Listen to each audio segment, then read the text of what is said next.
Blood dripped from the axe in Nat Turner's trembling hands as he stood in the doorway of the Travis farmhouse, staring at the lifeless body of his master. Behind him, 6 other enslaved men waited in the pre-dawn darkness of August 22nd, 1831, their faces grim with the knowledge that there could be no turning back now. The rebellion that would terrorize Virginia and change American history forever had begun with a single, devastating blow. But this moment of violence was not born from sudden rage. It was the culmination of 31 years of visions, prayers, and an unshakable belief that God had chosen him to lead his people out of bondage, no matter the cost. Before we dive into this intense journey, hit that subscribe button, give it a like, and comment below what surprises you most about slave resistance in America. This helps the story reach more people. The year 1831 found America at a crossroads that would define its future. In the North, the Industrial Revolution was transforming cities like Boston and New York into centers of manufacturing and commerce, while a growing abolitionist movement challenged the moral foundations of slavery. But in the South, King Cotton reigned supreme, and 4 million enslaved people labored under a system that had become more entrenched and brutal with each passing decade. Virginia, the birthplace of presidents and the cradle of American liberty, remained paradoxically dependent on human bondage to maintain its economy and way of life. Southampton County, Virginia, stretched across the southeastern part of the state like a patchwork of tobacco farms, cotton fields, and dense forests of pine and oak. The Nottoway River wound through the county, providing transportation for goods and a natural boundary between plantations. This was tobacco country, where large estates dominated the landscape and enslaved people outnumbered whites in many districts. The county seat of Jerusalem stood as a symbol of white authority, its courthouse and jail serving as reminders of the legal system that kept black people in chains. Into this world of oppression and resistance, Nat Turner was born on October 2nd, 1800, on the plantation of Benjamin Turner in Southampton County. The Turner plantation sprawled across hundreds of acres along the banks of the Nottoway River. Its main house, a stately 2-story structure that proclaimed the wealth built on enslaved labor. Behind the big house, rows of slave quarters stretched toward the tobacco fields, crude wooden structures that housed entire families in single rooms without windows or proper floors. Nat's mother, Nancy, was a young woman who had been born in Africa and transported to Virginia as part of the horrific Middle Passage that claimed millions of lives. She carried within her the memories of freedom, the languages of her homeland, and a fierce determination that her son would never accept slavery as his natural condition. Nancy spoke to young Nat of the land across the ocean, where black people ruled themselves, where no white master could buy and sell human beings like livestock. His father, whose name has been lost to history, was an enslaved man who worked in the plantation's tobacco fields. When Nat was still a small child, his father made a desperate bid for freedom, escaping into the Virginia wilderness and disappearing forever. Some said he died in the swamps, others believed he reached the north and freedom. But for young Nat, his father's flight represented both the possibility of liberation and the terrible price that resistance could exact on families. The most influential figure in Nat's early life was his grandmother, Old Bridget, a woman whose African heritage ran deep and whose spiritual gifts were recognized throughout Southampton County's enslaved community. Bridget possessed knowledge of herbal medicine, practiced divination, and served as a bridge between the Christian faith that masters imposed and the African spiritual traditions that enslaved people maintained in secret. She recognized something special in her grandson from his earliest years. This child got the mark on him, Old Bridget would whisper to Nancy as she watched 3-year-old Nat playing alone in the dirt outside the slave quarters. The boy would draw strange symbols in the dust, symbols that resembled letters and numbers, though no one had taught him to read or write. He would stare at the sky for hours, claiming to see shapes and figures that others could not perceive. Most remarkably, he would speak of events that had happened before his birth, describing people and places with an accuracy that unnerved the adults around him.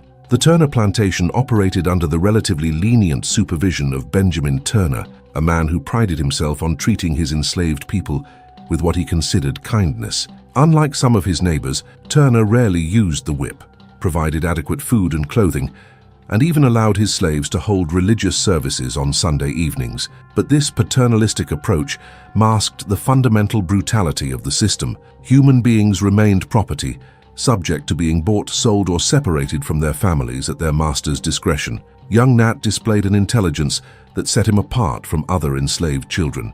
By age 4, he had somehow taught himself to read, a skill that was not only rare among enslaved people, but actually illegal in Virginia. The discovery of his literacy caused a sensation on the plantation. Benjamin Turner's wife, Elizabeth, took a particular interest in the precocious child, allowing him access to the plantation library and encouraging his reading of the Bible. This unusual education proved to be a double-edged sword. On one hand, Nat's ability to read and write gave him access to knowledge that most enslaved people were denied. He devoured the Bible, particularly the Old Testament stories of Moses leading the Israelites out of bondage and David slaying Goliath. These tales of divinely sanctioned rebellion against oppression spoke directly to his developing sense of mission.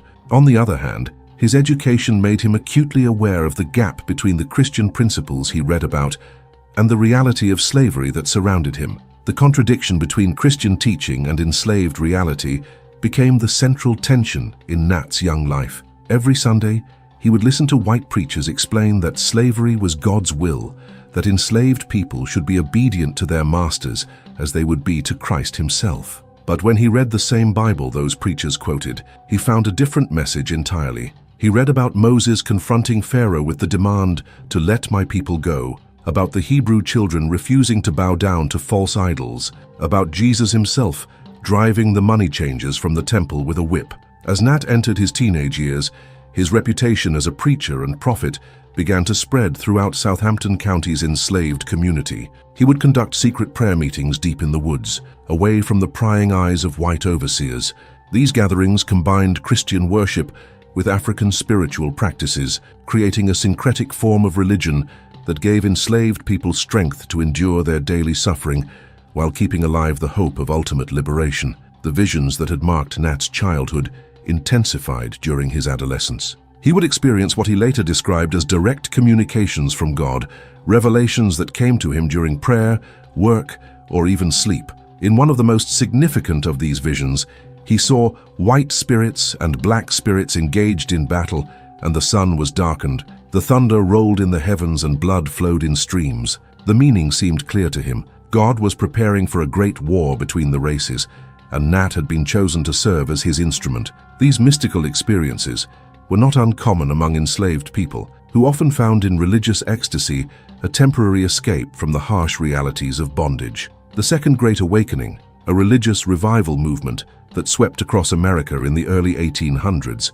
had a profound impact on enslaved communities. Baptist and Methodist preachers, both black and white, emphasized personal revelation, emotional worship, and the promise of salvation for all believers regardless of race. This egalitarian theology provided a theological foundation for questioning the racial hierarchy that justified slavery. But Nat's visions went beyond typical religious experiences. They were specific, detailed, and consistently focused on themes of liberation and divine judgment. He began to see himself not just as a preacher, but as a prophet in the biblical tradition, called by God to lead his people out of bondage, just as Moses had led the Israelites out of Egypt. This sense of divine mission would grow stronger with each passing year, eventually culminating in the belief that God had chosen him to initiate a war of liberation against the entire slave system. The economic and social conditions in Southampton County during Nat's youth created a perfect storm for rebellion. The county's enslaved population had grown rapidly, reaching nearly 8,000 people by 1830, more than half the total population. Many plantations were struggling financially due to soil exhaustion and competition from the cotton-growing regions further south. This economic pressure led to harsher treatment of enslaved people and increased the likelihood that families would be broken up through sale. The demographic composition of Southampton County was also significant. Unlike plantation areas deeper in the south, where enslaved people lived on large estates with hundreds of other bondspeople, many of Southampton's enslaved people lived on small farms with only a few other slaves. This dispersed population created opportunities for communication and coordination between plantations, as enslaved people moved between properties to visit family members, attend religious services, or perform work for different masters. The presence of a substantial free black population in Southampton County added another layer of complexity to the racial dynamics. Nearly 1,700 free people of color lived in the county, working as artisans, small farmers, and laborers. Some had purchased their own freedom, others had been manumitted by their masters, and still others were descendants of free black families that had lived in Virginia since the colonial period. These free black residents served as living proof that alternatives to slavery existed, and they often maintained family and social connections with enslaved people. Nat's own family situation reflected these complex relationships. When Benjamin Turner died in 1810, Nat was inherited by Turner's son Samuel, but the family faced financial difficulties that led to Nat being hired out to other planters in the county. This practice of hiring out enslaved people was common in Virginia, allowing masters to earn income from their human property while giving enslaved people experience on different plantations and contact with a wider network of potential allies. During these years of being hired out, Nat worked for several different masters throughout Southampton County. He spent time on the plantation of Thomas More, where he served as both field hand and preacher, conducting religious services for the enslaved community. He also worked for Giles Reese, a harsh taskmaster who subjected him to the kind of brutal treatment that he had been spared on the Turner plantation. These experiences exposed Nat to the full spectrum of slavery's cruelty and convinced him that the system could never be reformed from within.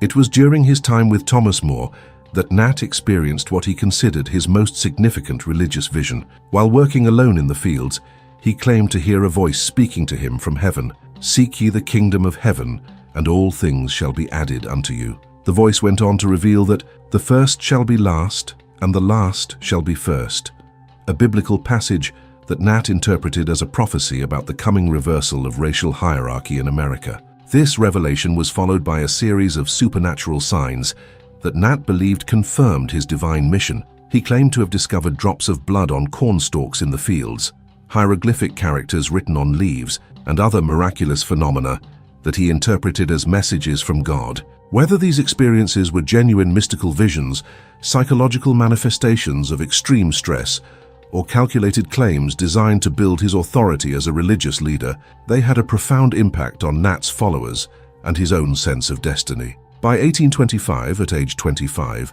Nat Turner had established himself as one of the most influential preachers in Southampton County's enslaved community. He could read and write fluently, possessed an encyclopedic knowledge of the Bible, and demonstrated charismatic leadership skills that drew followers from plantations throughout the region. White authorities began to take notice of his activities, recognizing that an educated, influential enslaved preacher represented a potential threat to the stability of the slave system. The baptism that Nat performed for a white man named Ethelred T. Brantley in 1825 created a sensation throughout Southampton County and demonstrated his growing confidence in challenging racial boundaries. Brantley, a poor white farmer who had experienced a religious conversion, sought baptism from Nat because he believed the enslaved preacher possessed genuine spiritual authority. The spectacle of a black man baptizing a white man in the Nottoway River attracted hundreds of observers and outraged white supremacists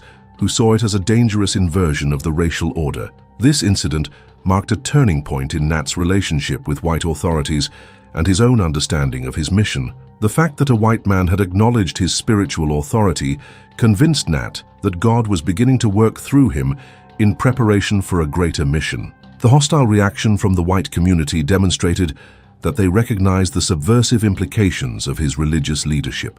As the 1820s progressed, Nat began to experience visions that were more explicitly political and violent. He claimed to see black and white angels fighting in the sky, with the black angels emerging victorious. He interpreted a solar eclipse in 1831 as a sign that the time for action was approaching. Most significantly, he began to believe that God was calling him to organize armed resistance against the slave system, following the example of the biblical heroes whose stories had shaped his worldview. The decision to move from preaching to rebellion did not come easily to Nat. He spent months in prayer and contemplation, seeking confirmation that violence was indeed part of God's plan for liberation. He consulted with other enslaved preachers and spiritual leaders, some of whom supported his vision, while others urged caution. He studied the Bible for passages that could justify armed resistance, finding inspiration in stories of divinely sanctioned warfare against oppressive rulers. By early 1831,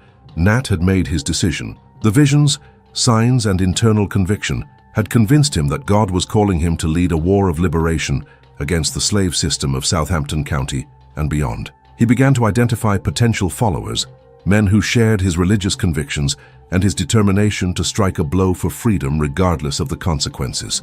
The rebellion that would terrify the South and change American history was about to begin. The young boy who had drawn mysterious symbols in the dirt had become a man who believed himself chosen by God for a sacred mission. The preacher who had baptized a white man in defiance of racial hierarchy was preparing to lead the bloodiest slave rebellion in American history. Nat Turner's journey from gifted child to revolutionary leader reflected the impossible contradictions of a society that proclaimed liberty and justice for all while holding millions in bondage. In the slave quarters of Southampton County, whispered prayers and secret meetings were building toward an explosion that would shake the foundations of American slavery. The prophet was ready to become a warrior, and the word of God was about to be written in blood across the Virginia countryside. The catalyst that transformed Nat Turner from contemplative preacher to revolutionary leader came on February 12, 1831, when a solar eclipse darkened the skies over Southampton County. As the moon slowly consumed the sun, casting an eerie twilight across the Virginia landscape, Nat stood in the tobacco fields of Joseph Travis, watching what he believed to be a divine signal. The enslaved people around him whispered fearfully about the unnatural darkness, but Nat saw something different in the celestial phenomenon, a confirmation that the time for action had finally arrived. "This is the sign I've been waiting for," he whispered to himself, his eyes fixed on the darkened sun. For months he had been seeking divine confirmation for the violent mission that seemed to be calling him. The eclipse provided that confirmation with startling clarity. In biblical tradition, eclipses and other astronomical events were often interpreted as messages from God, warnings of impending judgment or calls to prophetic action. For Nat, this eclipse meant that God's patience with the slave system had finally reached its end. The solar eclipse of February 1831 was visible across much of the eastern United States, but nowhere did it carry more ominous implications than in the slave quarters of Southampton County. Word spread quickly through the enslaved community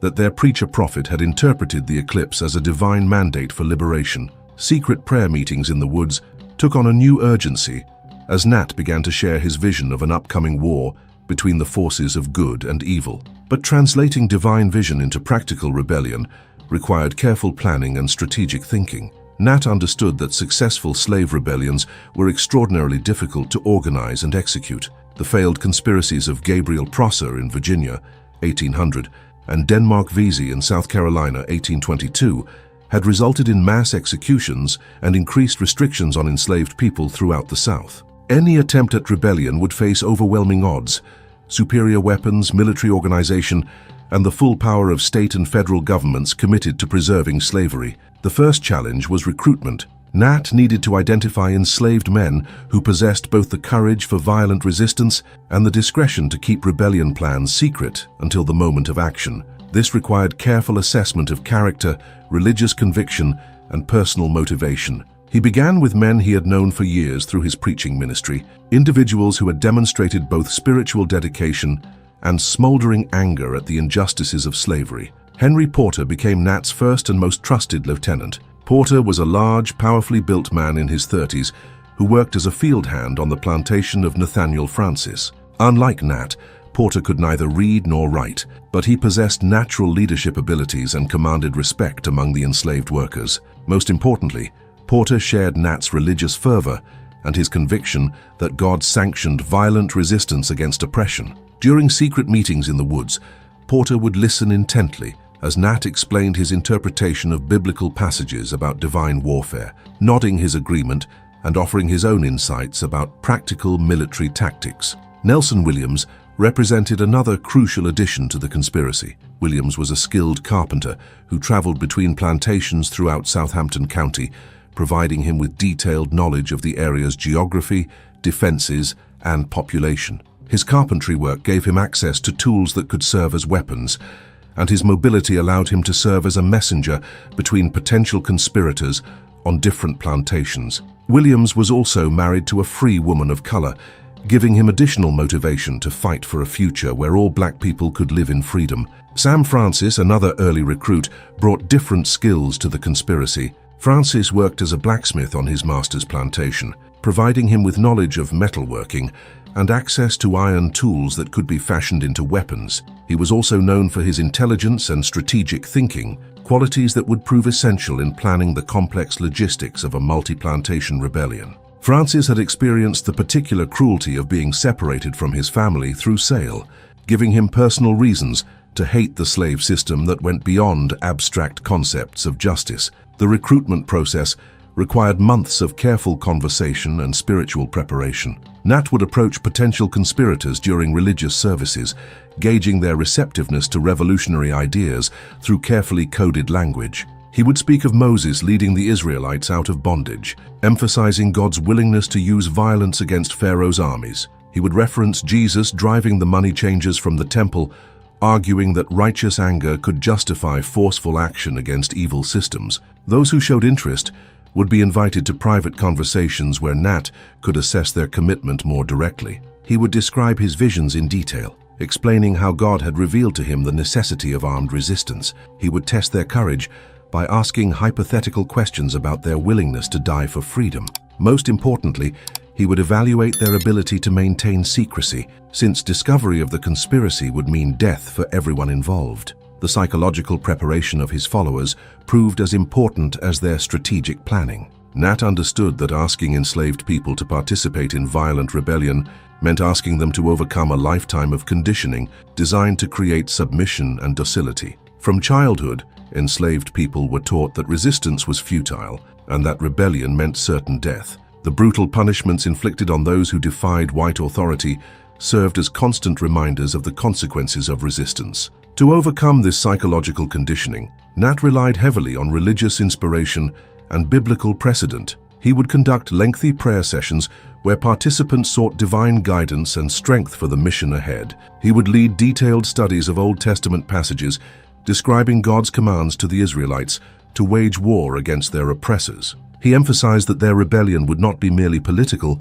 but fundamentally spiritual, a holy war against the forces of evil that held their people in bondage. Nat also worked to build practical confidence among his followers by sharing his knowledge of military tactics, gleaned from reading historical accounts and military manuals in his master's library. He studied the American Revolution, particularly the guerrilla warfare tactics used by colonial militias against British regular troops. He analyzed the successful slave rebellion that had created the independent nation of Haiti, learning about the strategies that had enabled enslaved people to defeat European armies and establish their own government. The logistical challenges of organizing a multi-plantation rebellion were immense. Communication between different plantations had to be maintained without arousing suspicion from white overseers. Weapons had to be acquired and hidden without detection. The timing of the rebellion had to be coordinated so that simultaneous attacks could prevent early warning from reaching white authorities. Most critically, the rebels needed a strategic plan that would give them some chance of success against the overwhelming military superiority of their opponents. Nat's strategy evolved gradually over the months following the February eclipse. Initially, he envisioned a rebellion that would begin in Southampton County and then spread throughout Virginia and beyond, ultimately encompassing all enslaved people in the South. This grandiose vision reflected both his religious conviction that God would ensure victory and his incomplete understanding of the practical difficulties involved in coordinating such a massive uprising. As planning progressed, however, Nat began to develop a more realistic and focused strategy. The rebellion would begin with surprise attacks on isolated plantations, killing white residents and seizing weapons and horses. The rebels would then move quickly from plantation to plantation, liberating enslaved people and incorporating willing recruits into their growing army. The ultimate goal would be to reach the county seat of Jerusalem, where they could capture the armory and establish a base for extended resistance. The choice of Jerusalem as the rebellion's target was both practical and symbolic. The town contained the county's primary arsenal, providing access to military-grade weapons that would be essential for sustained resistance. It also housed the courthouse and jail, symbols of the legal system that maintained slavery. On a deeper level, the name Jerusalem carried profound biblical significance for Nat, representing the holy city that would be liberated by God's chosen people. If this story is gripping you, don't forget to like the video and comment what you would do in the protagonist's place. Subscribe for more powerful narratives of struggle and survival. The timing of the rebellion required careful consideration of multiple factors. Nat needed to choose a moment when white authorities would be least prepared for resistance, and when maximum numbers of enslaved people would be available to join the uprising. He studied the seasonal rhythms of plantation life, identifying periods when masters would be absent and overseers distracted. He monitored the movements of local militia units and federal troops, looking for windows of opportunity when military response would be delayed. The date finally chosen, August 22, 1831, reflected this strategic thinking. August was harvest season, meaning that many enslaved people would be working together in the fields, rather than scattered across different tasks. The summer heat would make rapid movement by white military units more difficult. Most importantly, many white families traditionally traveled during August to escape the oppressive heat, reducing the number of potential defenders on individual plantations. Weapons acquisition represented one of the conspiracy's greatest challenges. Virginia law strictly prohibited enslaved people from owning firearms, and penalties for possessing weapons were severe. However, plantation life required various tools that could serve as weapons: axes, hatchets, knives, scythes, and other implements. Nat instructed his followers to identify and secure access to such tools without arousing suspicion. Sam Francis, the blacksmith, played a crucial role in weapons preparation. He began fashioning crude spears and pikes from farm implements, creating weapons that could be effective in close combat. He also identified plantation tools that could be quickly converted to weapons when the rebellion began. Nelson Williams, the carpenter, located axes and hammers that could serve dual purposes as construction tools and weapons of war. The rebels also planned to seize firearms from their masters' homes during the initial attacks. Most plantation houses contained hunting rifles, pistols, and shotguns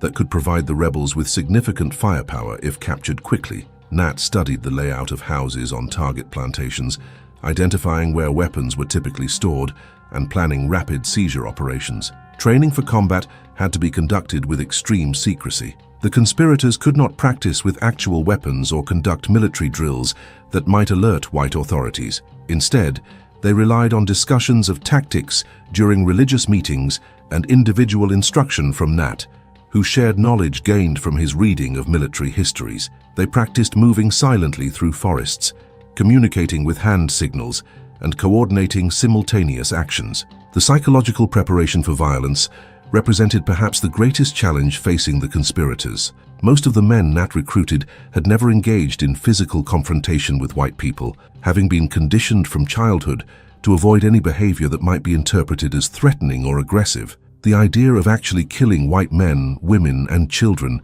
required a fundamental psychological transformation that went against years of socialization. Nat addressed this challenge through intensive religious indoctrination designed to frame the coming violence as divinely mandated rather than criminal. He led extended Bible studies, focusing on passages where God commanded the Israelites to wage war against their enemies, showing no mercy to men, women, or children. He emphasized that their rebellion would not be motivated by personal hatred, but by obedience to God's will and commitment to liberating their people from bondage. He also worked to dehumanize their white targets by emphasizing the systematic cruelties of slavery. He reminded his followers of families torn apart through sale, of women sexually abused by masters, of men worked to death in the fields, of children born into bondage with no hope of freedom. He argued that those who participated in and benefited from such a system had forfeited their right to mercy or compassion. The final months before the rebellion saw intensive preparation on multiple fronts.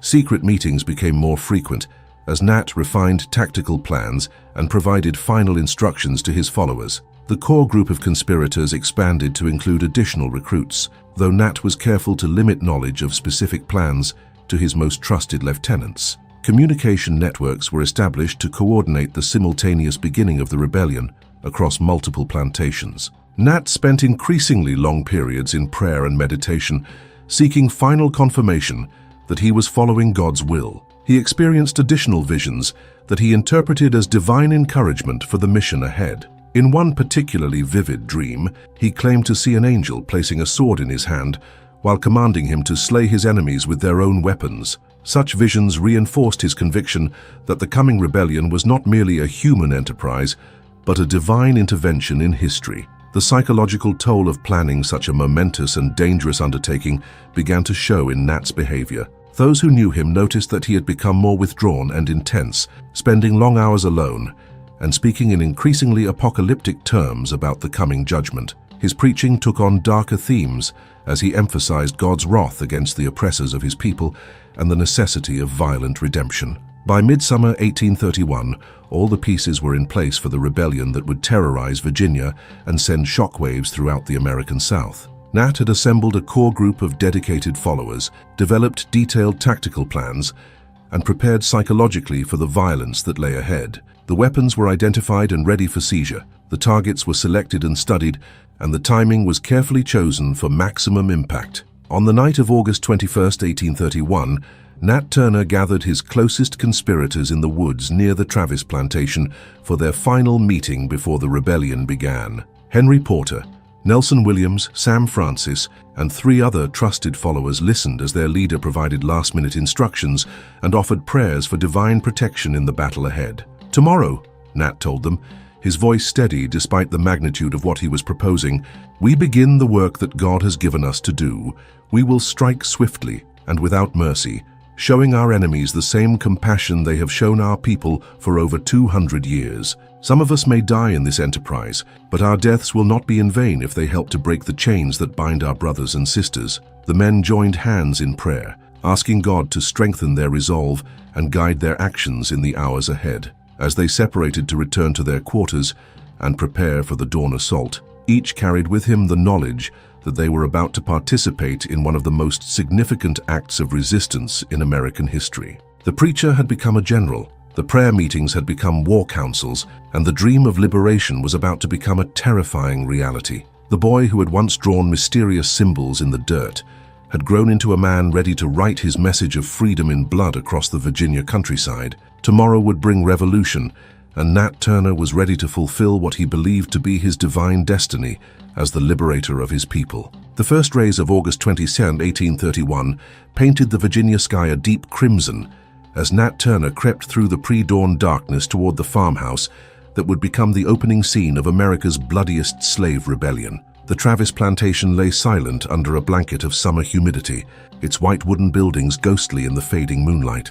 Joseph Travis, the man who now owned Nat after a series of inheritances and sales, slept peacefully inside the main house, unaware that his trusted slave was approaching with an axe in his trembling hands and revolution in his heart. Nat paused at the kitchen door, his fingers wrapped around the wooden handle of the farming tool that would become an instrument of liberation and terror. Behind him in the shadows, 6 other enslaved men waited for his signal. Henry Porter with his massive frame and unwavering loyalty, Sam Francis carrying tools from his blacksmith shop, Nelson Williams, whose carpentry work had provided crucial intelligence about their targets. The moment had arrived to transform months of prayer, planning, and preparation into decisive action. The door creaked softly as Nat pushed it open, his bare feet making no sound on the wooden floor. He had been in this house countless times as Travis's property, serving meals, cleaning rooms, and maintaining the facade of the obedient slave. Now he moved through the familiar layout with deadly purpose,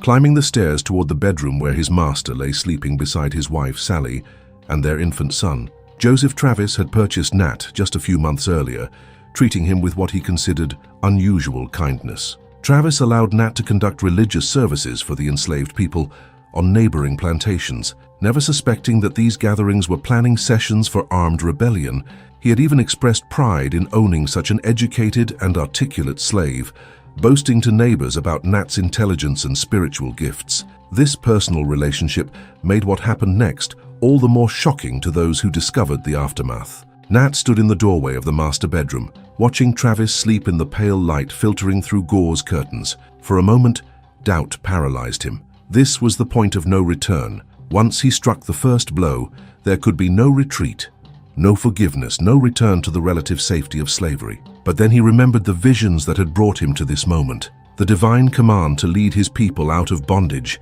the biblical precedent of violence sanctioned by God against the oppressors of his chosen people. The axe fell with devastating force, crushing Travis's skull and killing him instantly. Sally Travis awakened to see her husband's blood spreading across their bed, her scream cut short by a second blow that ended her life before she could fully comprehend what was happening. The baby's cries lasted only moments before silence returned to the house, broken only by the sound of Nat's heavy breathing and the footsteps of his followers entering behind him. "It is accomplished," Nat whispered, staring at the carnage he had created. The words echoed Christ's final declaration from the cross, but in this context, they announced not salvation, but the beginning of a war that would terrorize Virginia and reshape American attitudes towards slavery. The gentle preacher who had baptized white converts had become a warrior who showed no mercy to his enemies. Henry Porter quickly searched the house for weapons, while Sam Francis secured the barn and outbuildings. They found 2 shotguns, several pistols, and a collection of edged weapons that would arm the growing rebel force. More importantly, they seized horses that would allow rapid movement between plantations, a crucial advantage in the mobile warfare they were planning to conduct. The rebels' next target was the nearby plantation of Salathiel Francis, Sam's master, and a man known throughout the county for his particularly harsh treatment of enslaved people. Francis had separated families through sale, administered brutal whippings for minor infractions, and sexually abused enslaved women under his control. His plantation represented everything that Nat and his followers were fighting to destroy. The attack on the Francis plantation followed the same pattern established at the Travis house, but with growing confidence and efficiency. The rebels surrounded the buildings before dawn, preventing escape or warning to neighbors. Sam Francis, who knew every detail of the plantation's layout, led the assault on the main house while other rebels secured the slave quarters and gathered additional recruits. Salathiel Francis died in his bed, killed by the very man he had brutalized for years. His wife and children suffered the same fate, victims of a violence that made no distinction between combatants and civilians. The rebels justified this indiscriminate killing by pointing to slavery's own failure to distinguish between guilty and innocent. Enslaved children were born into bondage regardless of their personal actions, and enslaved families were torn apart to satisfy white economic interests. The slave quarters at the Francis plantation yielded a dozen new recruits, men who had been waiting years for an opportunity to strike back at their oppressors. Some joined enthusiastically, having heard Nat preach about divine liberation and armed resistance. Others required persuasion, terrified of the consequences that would follow if the rebellion failed. A few refused entirely, too frightened or skeptical to risk their lives for what seemed like an impossible dream. By sunrise, Nat's force had grown from 7 to nearly 20 men, all mounted and armed with a mixture of farm tools, hunting weapons, and implements seized from their victims. They moved with increasing speed and confidence across the Southampton County countryside, following a carefully planned route that would take them to the most isolated plantations first, building strength before confronting more heavily defended positions. The rebellion's success depended on maintaining momentum and preventing white authorities from organizing effective resistance. Each attack had to be swift and complete, leaving no survivors to warn neighboring plantations or summon militia units. The rebels understood that they were racing against time. Once word of the uprising reached Jerusalem or other population centers, organized military response would become inevitable. The third target was the plantation of Mrs. Piety Reese, a widow who relied on an elderly overseer to manage her property and enslaved workforce. The rebels surrounded the house just as the family was sitting down to breakfast, trapping them inside before they could escape or resist. The attack was completed within minutes, adding 3 more fatalities to the growing toll and several more recruits to the rebel army. At each plantation, Nat followed the same ritual. After securing the area and eliminating white resistance, he would gather the enslaved people and deliver an impassioned speech about divine liberation and the religious imperative for armed resistance. He would quote biblical passages about Moses leading the Israelites out of bondage, about God's warfare against the enemies of his people, about the ultimate triumph of good over evil. Some listeners joined immediately, others remained behind, and a few actively tried to warn white authorities of the approaching danger. The rebellion's 4th major attack targeted the plantation of Nathaniel Francis, one of Southampton County's wealthiest slaveholders, and a man whose cruelty had made him particularly hated among the enslaved community. Francis owned over 50 enslaved people and had a reputation for using violence to maintain discipline and extract maximum productivity from his workforce. The attack on the Francis plantation marked the rebellion's first encounter with organized resistance. Nathaniel Francis was away on business, but his overseer and several white neighbors had gathered at the main house after hearing rumors of trouble in the area. When the rebels approached, they faced gunfire from barricaded defenders who had prepared for a siege. The ensuing battle lasted several hours and demonstrated both the potential and limitations of slave rebellion in antebellum America. The rebels fought with desperate courage, knowing that capture would mean certain death, but they lacked military training and coordination. Several rebels were wounded in the assault, and 2 were killed when they attempted to storm the main house directly. Henry Porter distinguished himself during the battle by leading a flanking maneuver that allowed rebels to set fire to outbuildings and force the defenders to abandon their positions. His tactical thinking and personal bravery inspired other rebels and demonstrated the military potential that enslaved people could display when fighting for their freedom. The victory at the Francis plantation brought significant rewards. The rebels captured a substantial arsenal of weapons, including military-grade rifles, that had been stored for militia use. They also liberated the largest group of enslaved people yet encountered, adding over 20 new recruits to their force. Most importantly, they proved that organized white resistance could be overcome through careful planning and determined assault. By noon on August 22nd, Nat Turner commanded a force of nearly 60 armed men, all mounted and carrying an assortment of weapons ranging from farm tools to military firearms. The rebellion had achieved a momentum that seemed to justify Nat's vision of divine support for the cause of liberation. White authorities remained unaware of the uprising's scope, and several more plantations lay between the rebels and their ultimate target of Jerusalem. The rebels' success created a psychological transformation that was as important as their military achievements. Men who had lived their entire lives in submission and fear were experiencing the intoxicating power of violent resistance. They had killed their oppressors with impunity, seized property and weapons, and demonstrated that the seemingly invincible system of slavery could be challenged successfully. This psychological empowerment would prove crucial in sustaining rebel morale during the increasingly difficult battles ahead. The afternoon attacks followed the pattern established during the morning, but with greater efficiency and coordination. The rebels divided into multiple units that could attack several plantations simultaneously, maximizing the confusion among white defenders and preventing organized resistance from forming. Nat retained overall command, but individual units operated with considerable autonomy under leaders like Henry Porter and Sam Francis. The plantation of James W. Parker fell to a lightning assault that killed 5 white residents and netted additional weapons and horses. The home of Catherine Whitehead, an elderly widow, was overrun despite desperate resistance from her family members. Each victory brought more recruits and resources, but also increased the likelihood that white authorities would soon mobilize overwhelming force against the rebellion. The psychological impact of the rebellion extended far beyond Southampton County's borders. News of the uprising spread through Virginia's slave communities like wildfire, carried by the informal communication networks that connected enslaved people across vast distances. On plantations hundreds of miles away, enslaved people whispered about the preacher who had struck back at his oppressors and the army of liberation that was marching toward Jerusalem. White authorities' initial response was confused and ineffective. The scattered nature of the early attacks prevented coherent intelligence gathering, and conflicting reports made it difficult to assess the rebellion's true scope.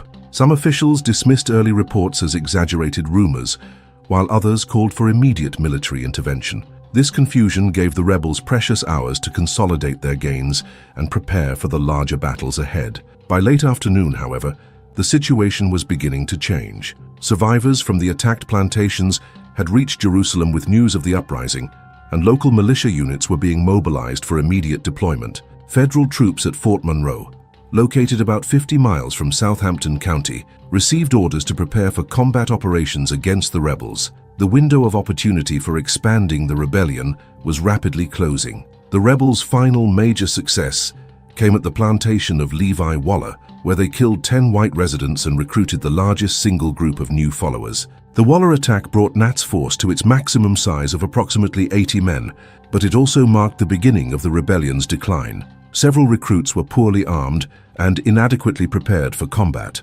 while others remained uncertain about their commitment to the violent struggle ahead. As evening approached on August 22nd, Nat Turner faced the crucial decision that would determine his rebellion's ultimate fate. His force had grown beyond his wildest expectations, but he knew that time was running out. White authorities were certainly mobilizing superior forces, and each hour of delay increased the likelihood of facing organized military resistance. The rebels had two choices: push forward toward Jerusalem in a desperate attempt to seize the county seat, or disperse into the countryside and attempt to maintain guerrilla resistance from forest strongholds. Nat chose to advance toward Jerusalem, driven by his religious conviction that God would deliver the town into his hands, just as divine intervention had enabled the Israelites to capture the cities of Canaan. This decision reflected both his greatest strength and his fundamental weakness as a military leader. His absolute faith in divine support gave him the courage to attempt seemingly impossible tasks,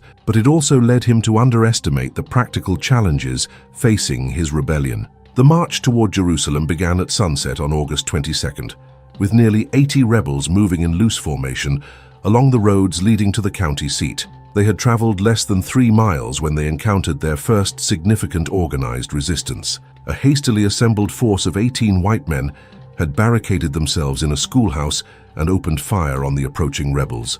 The Battle of Parker's Field, as historians would later call this engagement, marked the turning point of the rebellion. The white defenders were outnumbered 4-1, but they possessed superior weapons, military training, and defensive positions. When the rebels attempted a frontal assault, they suffered heavy casualties and were forced to retreat in confusion. The defeat at Parker's Field shattered the rebels' confidence and demonstrated the limitations of their military capabilities. Several men were killed or wounded, others began to desert, and the surviving force lost much of the cohesion that had characterized their earlier successes. Nat attempted to rally his followers with reminders of their divine mission, but the harsh reality of military defeat had undermined faith in God's support for their cause. During the night of August 22nd, 23, the rebel force continued to disintegrate as men slipped away to seek hiding places in familiar forests and swamps. By dawn, fewer than 20 men remained with Nat, and these survivors were poorly armed, demoralized, and facing the prospect of confronting vastly superior enemy forces. The rebellion that had seemed destined for victory just hours earlier was collapsing into desperate flight and inevitable defeat. The final engagement came at dawn on August 23rd, when the remaining rebels encountered a force of Virginia militia near the plantation of Dr. Simon Blunt. The militiamen were well armed, professionally trained, and commanded by officers with military experience.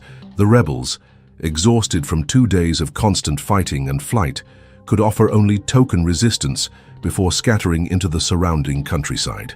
Nat Turner escaped the final battle and disappeared into the dense forests and swamps of Southampton County, beginning a period of hiding that would last over 2 months. His rebellion was over, but its impact would reverberate through American society for generations. In less than 48 hours, he had led the bloodiest slave uprising in American history, killing nearly 60 white residents and demonstrating that enslaved people possessed both the courage and capability for organized violent resistance. The preacher who had begun the rebellion with prayers and biblical quotations ended it as a fugitive hiding in the Virginia wilderness, sustained by an unshakable faith that he had followed God's will regardless of the earthly consequences. The boy who had drawn mysterious symbols in the dirt had indeed changed history, though not in the way he had envisioned when the rebellion began. For 67 days, Nat Turner remained one of the most wanted men in America, hiding in the swamps and forests of Southampton County, while hundreds of armed men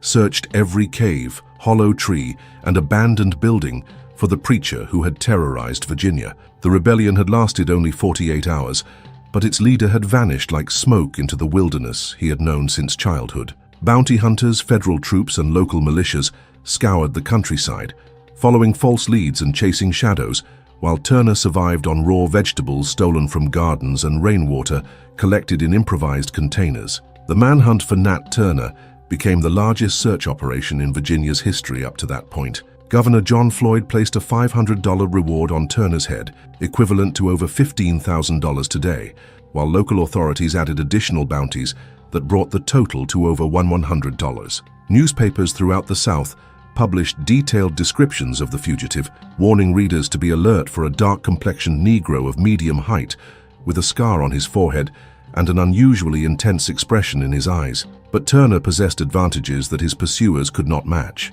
He knew every creek, cave, and hiding place in Southampton County's dense forests. His childhood experiences exploring the marshlands had taught him how to move silently through undergrowth and survive on whatever the wilderness could provide. Most importantly, he retained the support of at least some enslaved people who provided food, information, and warnings about search parties even at great personal risk. The psychological pressure of constant pursuit took a severe toll on Turner's physical and mental condition. He lost significant weight during his weeks in hiding, his clothes deteriorated into rags, and his appearance became increasingly wild and desperate. Several times he was spotted by search parties and forced to flee deeper into the swamps, abandoning what few possessions he had managed to gather. The man who had once preached with eloquence and authority was reduced to a hunted animal, living on the margins of survival. During his time in hiding, Turner experienced a profound spiritual crisis that challenged his fundamental beliefs about divine providence and his prophetic mission. The rebellion's failure and the brutal reprisals against innocent enslaved people forced him to confront the possibility that his visions had been false and his interpretation of God's will had been fatally flawed. He spent long hours in prayer and meditation, seeking understanding of why the Almighty had allowed his divinely inspired mission to end in such apparent disaster. Yet Turner never completely abandoned his conviction that the rebellion had been justified and necessary. In the confession he would later give to his attorney, he maintained that he had followed God's commands as revealed through visions and biblical interpretation. He expressed no regret for the violence he had initiated, arguing that slavery itself was a form of violence that justified armed resistance from those it oppressed. This unshakable certainty about the righteousness of his cause would characterize Turner's behavior throughout his trial and execution. The end came on October 30th, 1831, when a local farmer named Benjamin Phipps discovered Turner hiding in a cave near the Nottoway River. Phipps had been checking his property for storm damage when he noticed that someone had been digging potatoes from his field. Following the trail of disturbed earth, he found Turner crouched in a makeshift shelter constructed from fallen logs and dried leaves. The most wanted man in America surrendered without resistance, too weak and exhausted to flee or fight. Turner's capture created a sensation throughout the South and beyond. Newspaper reporters rushed to Southampton County to interview the man who had led America's bloodiest slave rebellion, while government officials prepared for a trial that would attract national attention. The prisoner was transported to Jerusalem under heavy guard, his appearance shocking those who remembered the confident preacher who had once baptized white converts in the Nottoway River.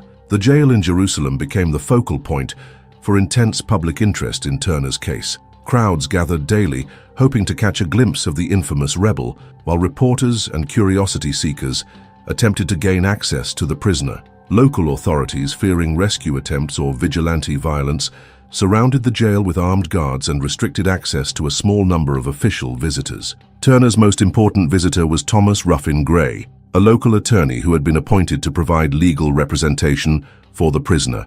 Gray was a slaveholder himself, but he was also an ambitious lawyer who recognized the historical significance of Turner's case and the potential profit to be gained from publishing the rebel's story. Over several days in early November, Gray conducted extensive interviews with Turner, recording what would become known as the Confessions of Nat Turner. These confessions provide the most detailed first-hand account of the rebellion and Turner's motivations, though historians debate how accurately they represent his actual words versus Gray's interpretation and editorial intervention. Turner described his childhood visions in detail, explained his religious justifications for violence, and provided a chronological account of the rebellion's planning and execution. Most remarkably, he expressed no remorse for the deaths he had caused, maintaining that he had acted as God's instrument in striking down the oppressors of his people. Was not Christ crucified?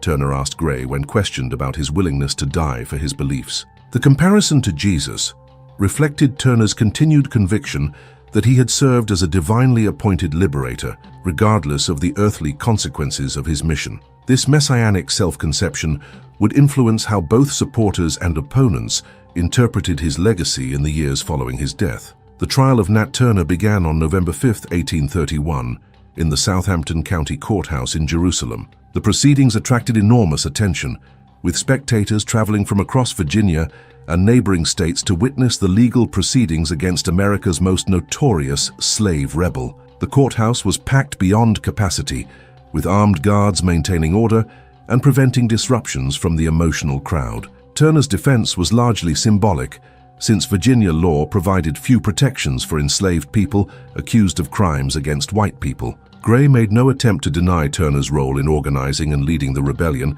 instead arguing that his client was mentally ill and therefore not responsible for his actions. This insanity defense reflected common white assumptions that only mental deficiency could explain why an enslaved person would organize violent resistance against the natural order of slavery. The prosecution, led by Commonwealth's attorney James Tresvant, painted Turner as a dangerous fanatic whose religious delusions had led him to commit unspeakable crimes against innocent white families. Tresvant emphasized the brutality of the attacks, particularly the deaths of women and children, arguing that Turner's actions demonstrated the inherent savagery that whites believed characterized the African race. The trial thus became as much about reinforcing racial stereotypes as about determining legal guilt. Turner himself remained largely silent during the proceedings, speaking only when directly questioned by the court. His demeanor was calm and dignified, showing no signs of the mental illness that his attorney claimed as a defense. When asked if he had anything to say before sentencing,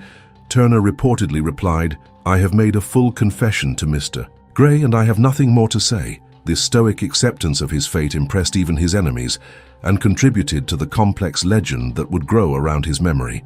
The verdict was never in doubt. On November 5, 1831, after less than 2 hours of deliberation, the jury found Nat Turner guilty of making rebellion and plotting an insurrection. Judge Jeremiah Cobb sentenced him to death by hanging, to be carried out on November 11th. The sentence was met with approval from the white spectators in the courtroom, though some observers noted that Turner received the news of his impending execution with remarkable composure. The days between Turner's sentencing and execution were filled with intense activity as authorities prepared for what they expected to be a major public event. The hanging was scheduled to take place in Jerusalem's town square, with invitations sent to dignitaries throughout Virginia and beyond.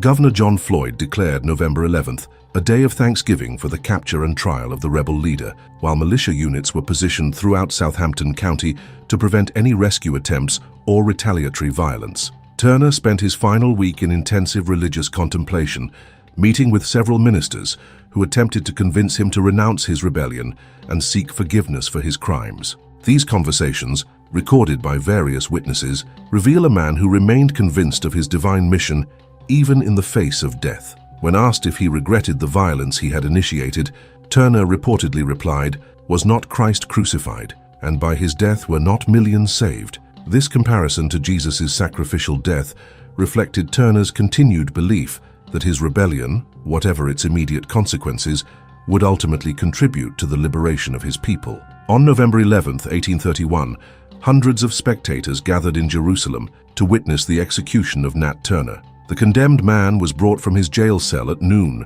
walking steadily to the gallows that had been erected in the town square. Contemporary accounts describe him as maintaining his dignity throughout the proceedings, showing no signs of fear or regret as he faced his final moments. Turner was offered the opportunity to make a final statement to the crowd, but he declined, maintaining the silence that had characterized his behavior throughout his trial. Some witnesses claimed he appeared to be praying silently as the noose was placed around his neck, while others reported that he surveyed the crowd with the same intense gaze that had characterized his preaching. At approximately 12:30 p.m., the trapdoor opened and Nat Turner died, ending the life of the man who had led America's bloodiest slave rebellion. The immediate aftermath of Turner's execution was marked by a grotesque carnival of souvenir hunting and bodily mutilation that reflected the deep racial hatred his rebellion had unleashed. The crowd rushed forward to collect pieces of the rope used in the hanging, while Turner's body was subjected to various indignities,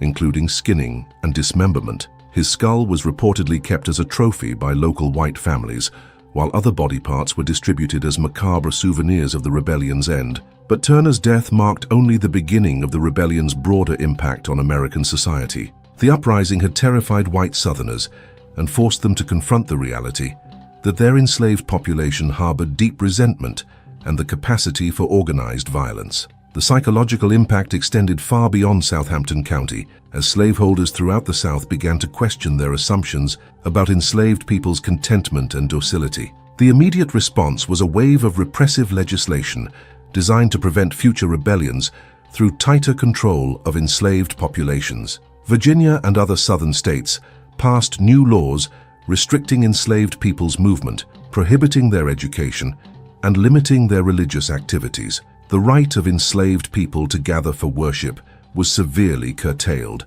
while teaching enslaved people to read or write became a criminal offense punishable by imprisonment or heavy fines. These new restrictions represented a significant hardening of the slave system in response to Turner's rebellion. Previously, some southern states had allowed limited education for enslaved people and relatively relaxed supervision of their religious activities. Turner's uprising demonstrated that literacy and religious leadership could serve as tools for organizing resistance, leading to their systematic suppression throughout the South. The rebellion also triggered a massive wave of vigilante violence against innocent enslaved people throughout Virginia and neighboring states. In the weeks following the uprising, white mobs killed an estimated 200 enslaved and free black people who had no connection to Turner's rebellion. These extrajudicial executions were carried out without legal proceedings, as terrified whites sought revenge against any available black targets. The scale of the reprisals shocked even some white Southerners who supported slavery but opposed lawless violence. Edmund Ruffin, a prominent Virginia planter, wrote that the slaughter of the blacks had been hardly inferior in barbarity to the atrocities committed by the insurgents themselves. This criticism from within the slaveholding class highlighted the moral contradictions that Turner's rebellion had exposed in Southern society. If this journey moved you, subscribe, like, and comment which part of the story touched you most. Your engagement keeps these voices alive and inspires new content about resistance and courage. The political impact of Turner's rebellion extended far beyond Virginia's borders, influencing national debates about slavery and contributing to the growing sectional tensions that would eventually lead to civil war. Northern abolitionists seized on the uprising as evidence that slavery was inherently unstable and morally indefensible, while Southern politicians used it to justify more aggressive defenses of their peculiar institution. William Lloyd Garrison, the editor of the abolitionist newspaper The Liberator, published extensive coverage of Turner's rebellion and its aftermath, arguing that violence was the inevitable result of holding human beings in bondage. What we have long predicted has commenced its fulfillment, Garrison wrote. The first step of the earthquake, which is ultimately to shake down the fabric of oppression, leaving not one stone upon another, has been made. Southern responses to such Northern commentary revealed the deep paranoia that Turner's rebellion had created among slaveholders. Many became convinced that abolitionist agitation was directly responsible for inciting slave unrest, leading to demands for federal legislation to suppress anti-slavery publications and prevent their circulation in the South. These demands would contribute to the growing constitutional crisis over federal versus state authority that characterized the antebellum period. The rebellion's impact on enslaved people themselves was complex and contradictory. On one hand, the brutal reprisals and increased restrictions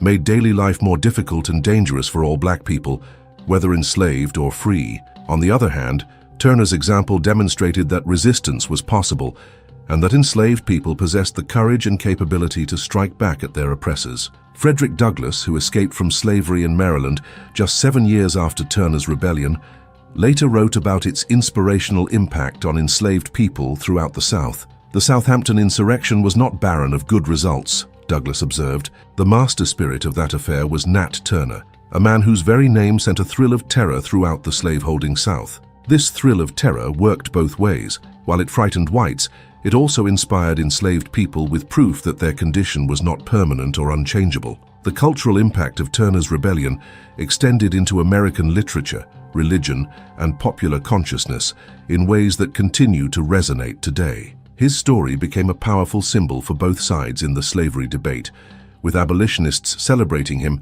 as a freedom fighter, while pro-slavery advocates used his violence to justify their claims about black savagery and the necessity of white control. Harriet Beecher Stowe's novel Uncle Tom's Cabin, published in 1852, contained clear references to Turner's rebellion in its portrayal of enslaved people's capacity for both Christian forbearance and violent resistance. The character of George Harris, who threatens to kill anyone who tries to recapture his family, embodied the spirit of armed resistance that Turner had made famous. Stowe's novel, which Abraham Lincoln reportedly called the book that made this great war, helped transform Turner from regional bogeyman into national symbol. The religious dimensions of Turner's legacy proved particularly complex and enduring. His claims to divine inspiration and his use of biblical imagery to justify violence created theological debates that continue to influence liberation theology and social justice movements. Some Christian leaders embraced Turner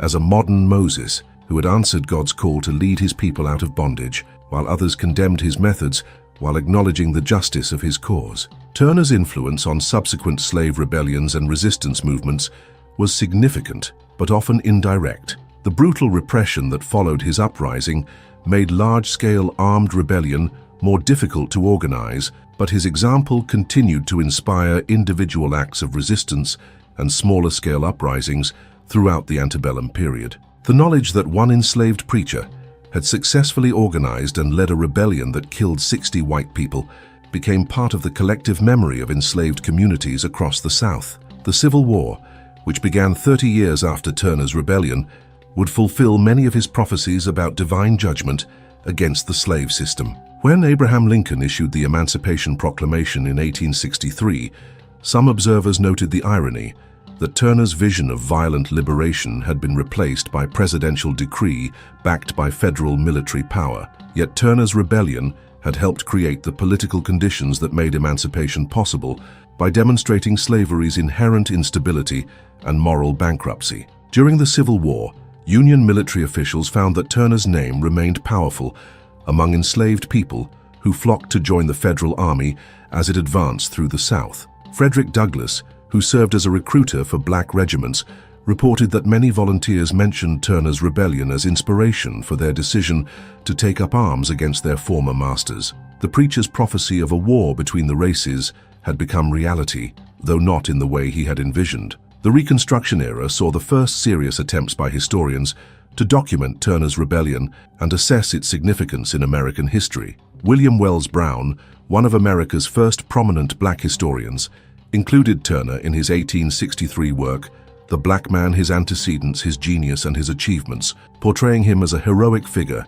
who had struck a necessary blow against tyranny. However, the end of Reconstruction and the rise of Jim Crow segregation brought renewed efforts to suppress Turner's memory and minimize his historical significance. Southern historians of the late 19th and early 20th centuries typically portrayed the rebellion as the work of a delusional fanatic, emphasizing the deaths of white women and children while ignoring the systematic violence of slavery itself. This historical revisionism continued well into the 20th century, reflected in popular culture portrayals that either ignored Turner entirely or depicted him as a crazed religious fanatic. The 1915 film The Birth of a Nation, which glorified the Ku Klux Klan and portrayed Reconstruction as a disaster for the South, included scenes clearly inspired by Turner's rebellion that reinforced racist stereotypes about black violence and the necessity of white control. The civil rights movement of the 1950s and 1960s brought renewed interest in Turner's story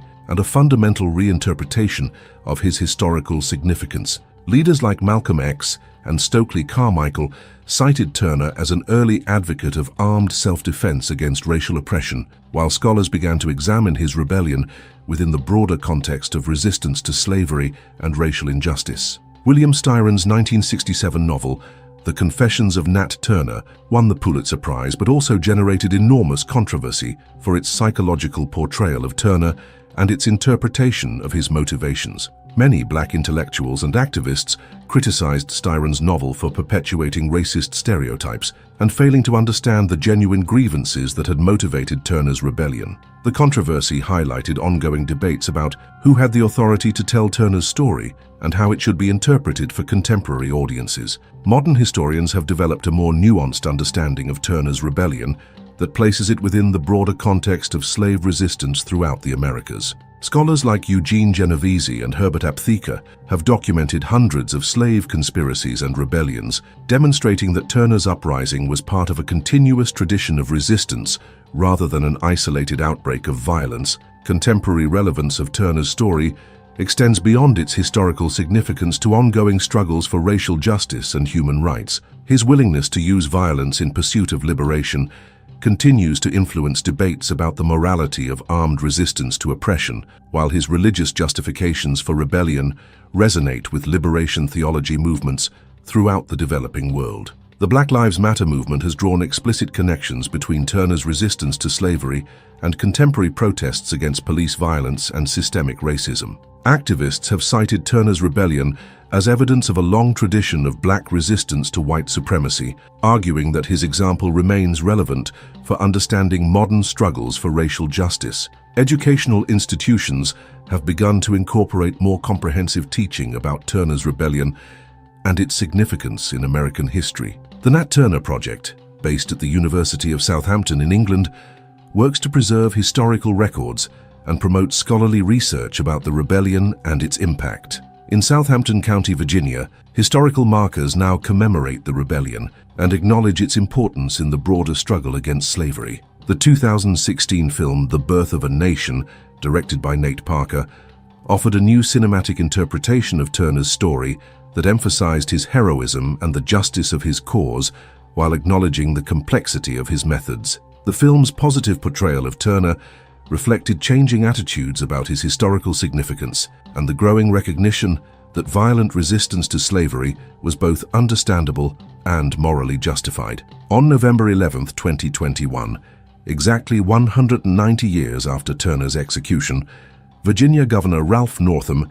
issued a posthumous pardon, acknowledging that Turner was tried and convicted in a proceeding that violated due process and other constitutional rights. While largely symbolic, the pardon reflected official recognition that Turner had been fighting against an unjust system rather than committing crimes deserving of punishment. Turner's legacy remains contested, but undeniably significant in American history and memory. His rebellion demonstrated that enslaved people possessed both the capacity and the willingness to resist their oppression through organized violence, challenging fundamental assumptions about black docility and white security. The uprising's failure illustrated the enormous challenges facing any resistance movement against a well-established system of oppression, but its very occurrence proved that such resistance was possible. The preacher who had drawn mysterious symbols in the dirt as a child had indeed changed history, though not in the way he had envisioned. His rebellion lasted only 2 days, but its impact continues to reverberate through American culture and consciousness nearly 2 centuries later. Nat Turner remains what he believed himself to be, a prophetic figure whose actions illuminated fundamental truths about justice, resistance, and the human struggle for freedom that transcend the specific circumstances of his time and place. The boy who had seen visions became the man who made them reality, transforming American slavery from a seemingly stable institution into a system marked by constant tension and ultimate instability. In death, Nat Turner achieved an immortality that has made his name synonymous with the courage to resist oppression, regardless of the personal cost involved in that resistance.